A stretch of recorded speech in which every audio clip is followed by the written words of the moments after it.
সকালটা শুরু হলো এই দারুণ একটা দৃশ্য দিয়ে। তাই ভাবলাম এটাকে ক্যামেরা বন্দি করে তোমাদের সাথেও শেয়ার করি।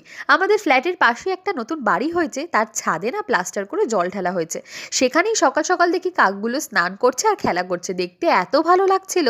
যাই হোক, তারপরে ব্রেকফাস্টটা সেরে সন্ধেবেলা আমি আর মা চলে গেছিলাম ডক্টর দেখাতে। আমার বাড়ি ফিরে আবারও রেডি হয়ে মা, আমি আর বাপি মিলে বেরিয়েছিলাম ব্লাউজ বানাতে দিতে, কেননা সামনেই আমাদের একটা বিয়ে বাড়ি রয়েছে, তোমরা জানো।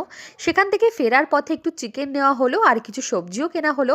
বাড়ি ফিরে না খুব পাঁপড় ভাজা খেতে ইচ্ছা করছিল, আর এই পাঁপড়টা দিদুন আমাকে পাঠিয়েছে, কারণ এই আমের পাঁপড়টা আমার ভীষণ পছন্দের। তোমরা কারা কারা এই আমের পাঁপড় খেতে ভালোবাসো অবশ্যই কমেন্ট করে জানিও। এদিকে বাপি চিকেনটা রান্না করছিল, বাপির হাতে স্পেশাল চিকেন। আর তারপরে রান্না বান্না সেরে বাপি রান্নাঘরটাও একটু পরিষ্কার করলো, আর এদিকে আমি আর মা রুটি করছিলাম। আমি মাকে রুটি বেলতে হেল্প করছিলাম আর মা রুটিগুলো ভাজছিল। রাতের ডিনারে বাপির হাতে চিকেন আর রুটি দিয়ে ডিনারটা কমপ্লিট করলাম, আর তারপরে রোজকার মতো সেই কারওয়া ওষুধগুলো খেয়ে দিনটাকে শেষ